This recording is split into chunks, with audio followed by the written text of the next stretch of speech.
오늘도 주님께 나와 하나님을 예배하는 우리 모든 성도님들에게 하나님의 크신 은총과 평강이 넘치기를 바랍니다. 남녀가 결혼을 해서 한평생을 같이 살아간다는 것은 참으로 신비입니다.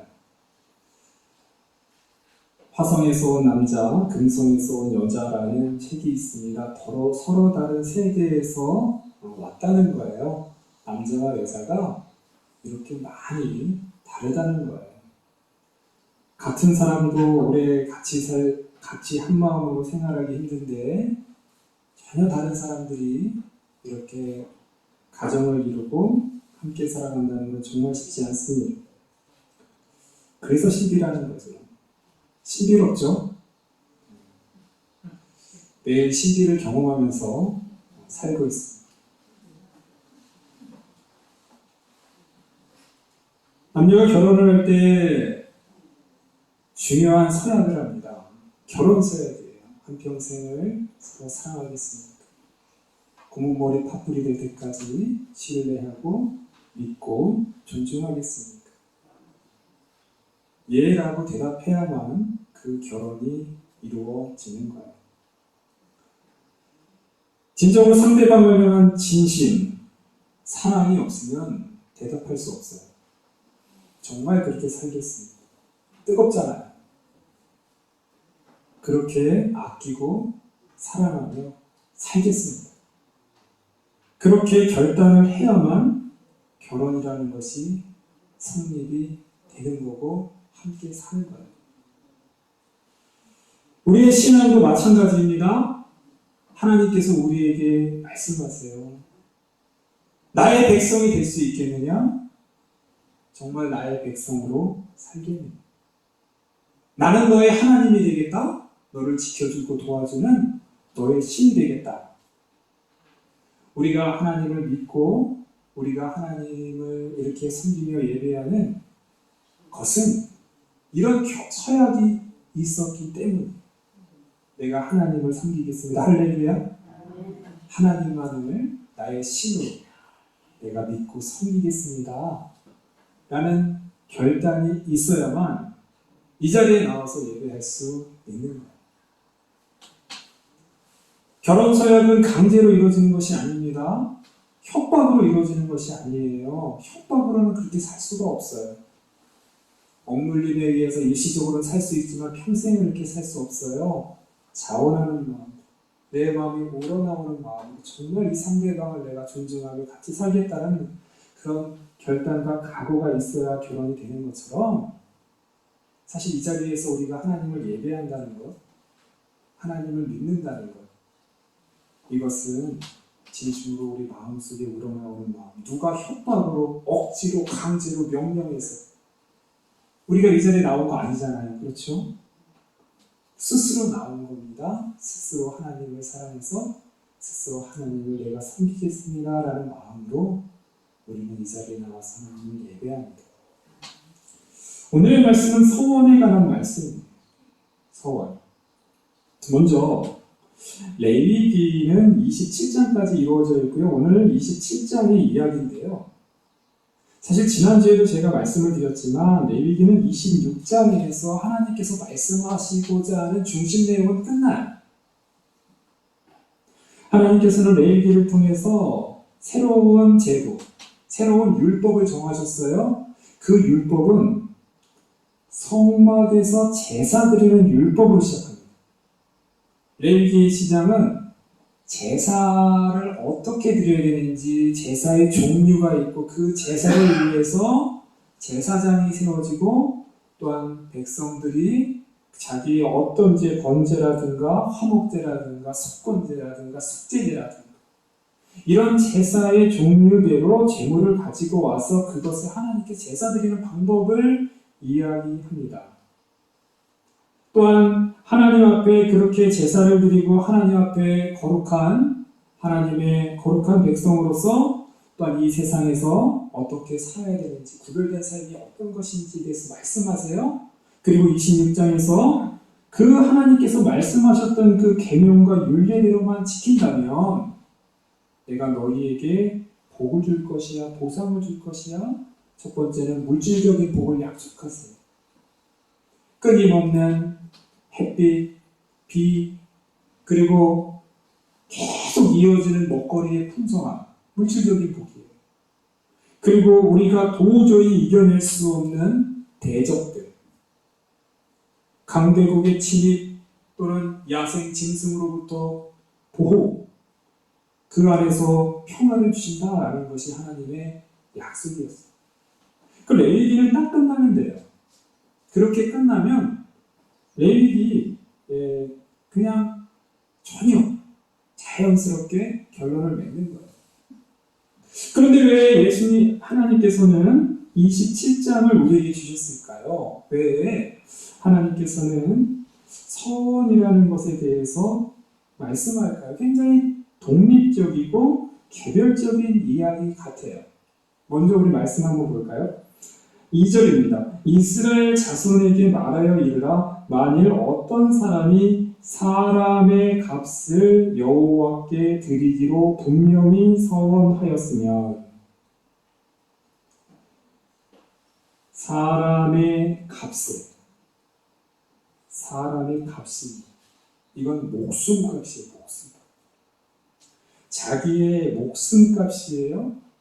또는 자기의 자녀들을 보호자로서 목숨값을 하나님께로 드리겠습니다라고 서원을 했다면, 서원이라는 것은 명령이 아니에요. 누가 명령해서 서원하지 않습니다. 그건 서원이 아니에요. 서원이라는 것은 자발적으로 스스로 하나님의 은혜에 감사해서 하나님 나의 몸을 드리겠습니다 라고 말하는 것이 서원이에요. 이건 강제가 아닙니다. 만일 어떤 사람이 그런 자발적인 마음이 생겼다면 그 값을 정해주겠다. 내가 정해주겠다라는 거예요. 그 보면요. 3절부터 보면요. 가장 가장 사회적으로 활발한 경제활동을 할 수 있는 나이가 20살부터 60살까지예요. 그리고 남자, 그에게는 가장 많은 금액인 은 50세겔입니다. 정확히 은 50세겔이 어느 정도인지 모르지만, 근데 적지는 않은 금액이에요. 어떤 학자는 이 은 한 세겔은 성인 남자가 한 달치를 일할 수 있는 봉급이다 라고 그렇게 정한다면 50개월 되는 건데요. 이게 적지 않은 금액이에요. 근데 사람을 목숨값이거든요. 이거는 사람의 값이에요. 목숨값이에요. 자기의 삶을 드린다고 할 정도면 그 정도로 크지만 그 정도 또 가치가 있다라고 볼 수 있습니다. 그러나 여성의 경우에는 4절을 보니까 30세겔을 한다. 아무래도 이 남녀를 차별하는 것이 아니라 남자는 더 목숨이 귀하고 여자는 목숨이 더 덜 귀하고가 말하는 게 아니라 그 당시의 경제활동, 가부장적인 사회 속에서 아무래도 남성이 더 많은 일들을 할 수 있는 사회 구조 속에서 이렇게 책정이 된 거예요. 차별을 이야기하는 게 아닙니다. 그리고 5살부터 20살까지 남자는 20세겔, 여자는 10세겔. 좀 줄죠. 좀 젊으니까 줍니다. 6절을 보니까 1개월부터 5살 유아들은, 남자들은 은 5세겔, 여자는 은 3세겔. 그리고 60살이 넘은 고령은 남자는 15세겔, 여자는 10세겔. 보통 여자들이 3분의 2 정도가 더 적습니다. 그런데요, 또 여기서 끝나지 않아요. 8절을 보니까 그러나 서원자가 가난하여 내가 정한 값을 감당하지 못하겠으면 그를 제사장 앞으로 데리고 갈 것이요 제사장은 그 값을 정하되 그 서원자의 형편대로 값을 정할지니라. 이렇게 정해졌지만 그러나 가난하여서 이것을 감당할 수 없는데 내가 서원을 하고 싶다. 그럼 하나님께서 그에 맞는 형편에 따라 값을 정해주신다라는 거예요. 그러니까 하나님은요, 앞에서도 그랬어요. 하나님께서 자원에서 드릴 수 있는 화목제라든가 이런 거는 자원제예요. 드릴 수도 있고 드릴 수도 않은 감사제입니다. 그러나 속죄제라든가 속건제 이런 제는 죄를 지은 사람들은 마땅히 지어야 되는데요. 드려야 되는데 이런 제사에는 신분에 따라 차등을 둬요. 제물의 그 종류가 달라져요. 소를 드릴 것인지, 양을 드릴 것인지, 비둘기를 드릴 것인지. 그런데요, 다 그렇게 정해놓고 나서도, 그러나 예외를 주시는데, 그러나 이렇게 드릴 형편이 안 되는 사람은 따로 고운 가루로 드려라. 고운 곡식의 가루 정도는 누구나 드릴 수 있는 거예요. 하나님께서는 정해놓긴 정하였지만, 그러나 늘 가난한 사람들, 드릴 수 없는 형편에 있는 사람들은 꼭 예외를 두셨다는 거예요. 그러니까 어떤 사람이 서원을 한다고 할 때 너무 많이 드리거나 너무 적게 드리지 않는 어떤 공평한 기준, 표준을 정하시긴 하십니다. 그래야 마음이 편한 거예요. 아, 이 정도구나. 너무 막연하잖아요. 어느 정도를 드려야 될지, 내가 어느 정도를 내가 소원해야 될지 막연하잖아요. 그러니까 하나님께서 나이별로 연령별로 정해주신 거예요. 그러나 그것을 감당할 수 없는 사람들에게는 따로 제사장에게 가면 제사장이 그 형편에 따라서 값을 정할 것이다. 오늘의 본문의 말씀이 이 얘기예요. 27장 우리가 8절까지 읽었지만 사실 그 뒤에는 또 다른 이야기도 많이 해요. 서원을 돈이 아니라 가축으로 드릴 수도 있습니다. 그리고 서원을 할 때 자기의 집도 드릴 수 있고요. 자기의 땅도, 토지도 드릴 수 있어요. 그러나 토지라는 것은 계속해서 팔거나 매매할 수 없습니다. 희년이 되면 다시 돌려받는 거예요. 그렇게 해서 나도 하나님께 드릴 수 있다라는 거예요. 그리고 곡식에 처음 난 것들, 특히 이제 가축의 첫 새끼라든가 이런 거를 첫 새끼를 하나님께 드리는 것, 그리고 곡식의 어떤 10분의 1 정도를 하나님께 또 드리는 것, 그 이야기가 바로 레위기 27장입니다. 그럼 다시 한번 우리가 첫 번째 가졌던 의문, 왜 하나님께서는 레위기 26장으로 끝날 수 있는 이야기를 왜 27장에 이런 서원에 대한 이야기를 여기다 갖다 넣었을까요?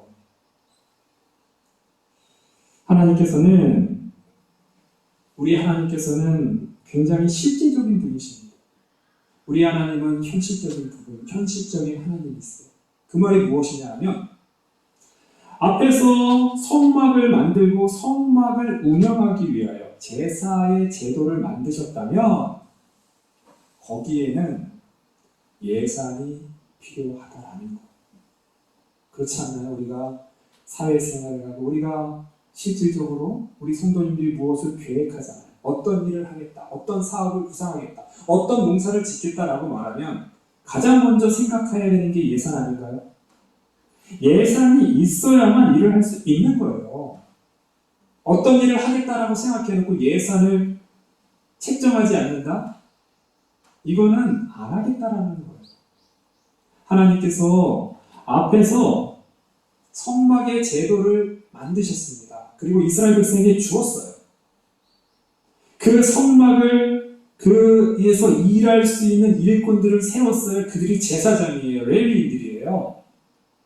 그들에게는 다른 땅을 주지 않거나 농사를 짓게 하지 않고요. 거기에만 집중하게 하셨어요. 그렇다면 그들에게는 인건비가 들어갑니다. 최소한 먹고는 살아야 될 거 아니에요?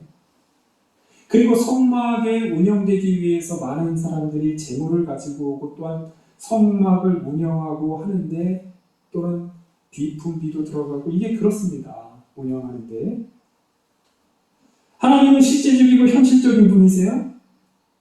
성막을 운영하는 그 유지비용, 그것을 어떻게 확충할 수 있느냐에 대한 추가적인 규례를 27장에 넣었다는 거예요. 그래서 가장 크게 감당할 수 있는 것이 서원이라는 것입니다. 서원은 강요가 아니에요. 강제가 아니에요. 모든 사람에게 다 해라라고 하는 게 아니에요. 이거는 내가 나의 사람의 값, 나의 몸값 하나님 바치겠습니다. 나를 구원하여 주신 하나님, 나를 살려주신 하나님, 하나님이 아니었다면 내가 애고돼서 노예 생활로 평생을 살아야 됩니다. 하나님 나를 살려주셔서 감사합니다. 나를 구원해 주셔서 감사합니다. 할렐루야. 하나님께 감사하는 마음으로 자기 스스로의 값을 정해서 하나님께 서원하고 싶다는 거예요. 그때 하나님께서 표준적으로 어떻게 하라는 현실적인 액수를 여기다가 넣은 거예요. 그리고 또 예외 규정으로 거기에 정말로 가난하고 힘든 사람들은 또 그것에 대해서 형편에 맞게 하나님께서 주신다는 거죠.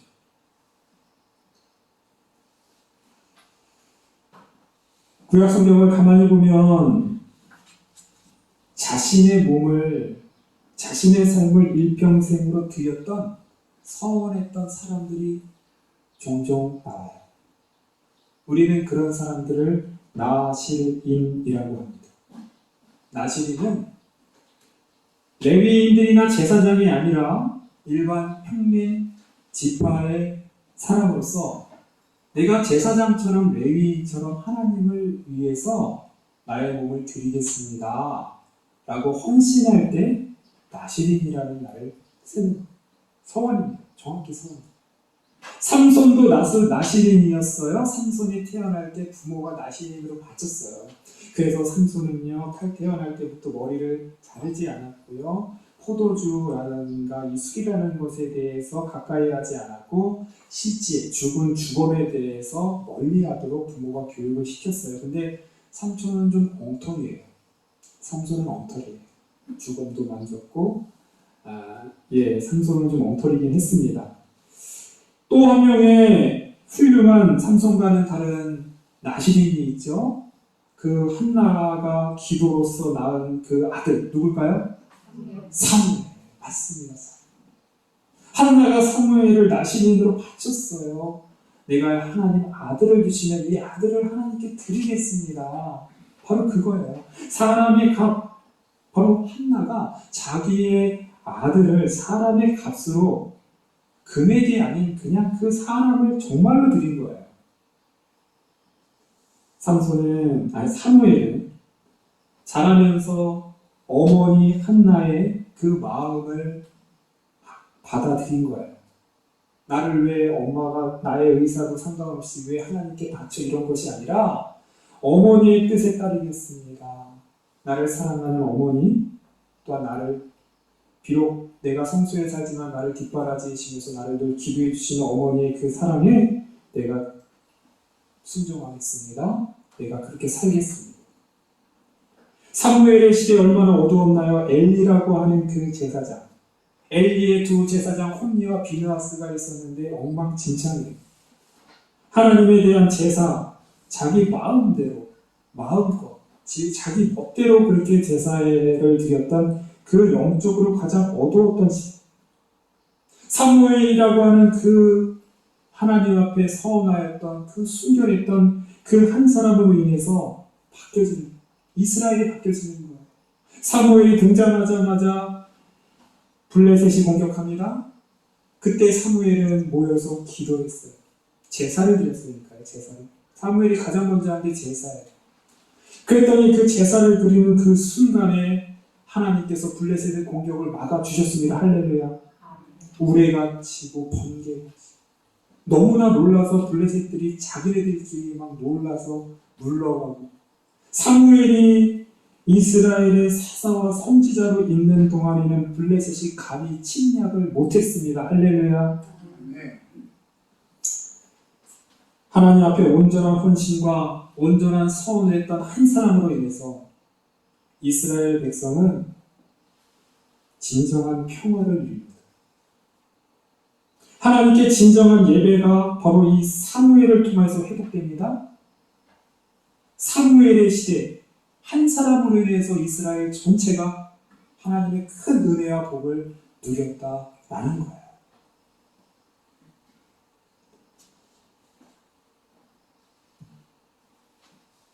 우리는 하나님께 우리의 몸값을 그렇게 하나님께 드리는 것. 그런데 한번 생각해 보십시오. 따져보십시오. 하나님께서 이스라엘 백성에게 주시는 것이 많습니까? 이스라엘 백성이 자기의 몸값으로 이렇게 서원을 해서 드리는 것이 많을까요? 어린 자녀들이 부모님의 생신을 맞아서 그들이 부모님께 정성스럽게 선물을 준비할 수 있어요.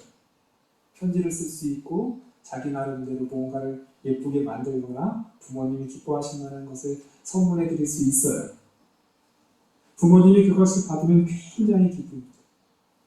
세상의 어떤 값비싼 귀한 선물보다도 자녀가 나를 위해 주는 그 선물이 굉장히 귀한 거예요. 굉장히 행복하죠. 그런데요, 자녀는 부모님께서 주신 은혜에 비하면 아주 적은 거예요. 그건 아주 적은 거예요.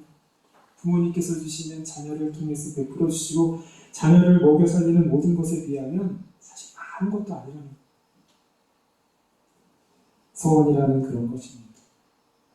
서원은 하나님의 은혜에 감사해서 진심으로 우러나오는 마음으로 하나님 감사합니다. 나를 살려주셔서 감사합니다. 나를 구원해주시고 나를 지켜주시고 도와주셔서 감사합니다. 그렇게 해서 하나님께 드리겠습니다 라고 결단한다는 것. 하나님께서 세우신 이 성막제도, 하나님께서 기뻐하시는 제사, 예배는 이렇게 해서 운영이 된다는 거예요. 하나님께서 사람들, 이스라엘 백성들을 다 정해놓고 너희를 내가 구원했으니까 너희들이 이제부터 세금 얼마씩 내. 그리고 앞으로 제도를 이렇게 해서 제사를 드릴 거야. 아니라 하나님은 정하지 않았습니다. 그저 너희들이 자원해서 가지고 오는 것으로 이 성막은 운영될 것이다. 이 성막 제도는, 이 제사는, 이 예배는 그렇게 운영될 거야. 없는 없는데, 있으면 있는데. 가장 중요한 거는 자원하는 마음이라, 서원이라는 거예요. 강제가 아니라는 거예요. 억지가 아니라는 것입니다. 그것이 진정한 하나님께서 기뻐하시는 예배라는 것입니다. 그것이 진정으로 하나님께서 원하시는 성막의 제도이고 바로 이 제사의 제도라는 거예요. 우리 성국교회는 57년 동안 이 포네리 이 땅에 하나님을 예배하며 이렇게 거룩한 성일에 우리가 하나님을 이렇게 예배하면서 57년을 살았습니다. 할렐루야. 아멘. 우리 성국교회는 억지로 우리 성도님들에게 무엇을 강요하거나 억지로 무슨 의무적으로 그렇게 헌금을 강요하거나 그러지 않습니다. 우리 성도님께서 자발적으로 각자의 형편대로 하나님 감사합니다. 하나님의 은혜 감사합니다. 그렇게 해서 지금 여기까지 왔습니다. 우리 성국교회는 앞으로도 그렇게 달려갈 것입니다. 우리 성국교회는 각자의 형편대로 하나님 감사합니다. 하나님, 내가 드리겠습니다. 서원하겠습니다. 단순한 물질적인 서원만 있는 게 아니에요. 봉사할 수 있습니다. 교회를 섬기는 데 있어서 우리는 봉사할 수 있습니다. 봉사할 거리를 찾아서 하나님, 내가 하나님 교회를 섬기겠습니다. 자발적으로 드리는 겁니다. 그리고 이 시간 이 자리에 나와 있는 것도 서원이에요. 할렐루야. 내 시간을 드리겠습니다. 일요일이 되면 또한 수요 기도회가 되면 새벽 기도가 되면 하나님, 내가 그 시간을 드리겠습니다. 하나님께 나와서 예배하겠습니다. 이 자리에 우리 성도님들 다 한가해서 오신 것 아니에요.